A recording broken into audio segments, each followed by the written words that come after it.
Hello besties, welcome back to another mini blog. ఈ రోజు నా లంచ్ స్పెషల్ ఏంటో చూసేద్దాము. యాక్చువల్గా నేను 1 మంత్ రైస్ తినొద్దని అయితే అనుకున్నాను. ఆల్రెడీ 15 డేస్ అయిపోయింది, ఇంకా 15 డేస్ ఉంది. సో రోజుకొక స్పెషల్ ఇలా చేసుకుంటున్నాను. ఈ రోజు వచ్చేసి లంచ్లోకి గోధుమ రవ్వ అలాగే సలాడ్ 2 బాయిల్డ్ ఎగ్స్ అయితే చేసుకున్నాను. అలాగే 1 కప్ కర్డ్. ఎవరైనా డైట్ చేస్తే లంచ్ వచ్చేసి ఇలా అయితే ట్రై చేయండి, అస్సలు ఆకలి అవ్వదు. ఫస్ట్ థింగ్ వెజ్జెస్ తో ఆర్ సలాడ్ తో స్టార్ట్ చేయాలి, దాని తర్వాత బాయిల్డ్ ఎగ్స్, లాస్ట్ కి మెయిన్ కోర్స్ తో ఎండ్ చేయాలి. ఇలా తినడం వల్ల అసలు ఆకలే అవ్వదు, మనం డైట్ చేస్తున్న ఫీలింగే ఉండదు. నేను ఇది ఆల్రెడీ ట్రై చేసి 15 డేస్ అవుతుంది.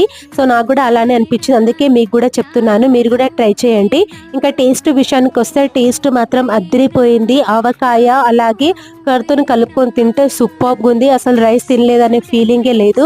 నాకైతే చాలా బాగా నచ్చింది టేస్ట్. ఇంకా ఎలాంటి వీడియోస్ కావాలంటే కింద కామెంట్ బాక్స్ లో కామెంట్ చేయండి. వీడియో నచ్చినట్లయితే please do like, share and subscribe to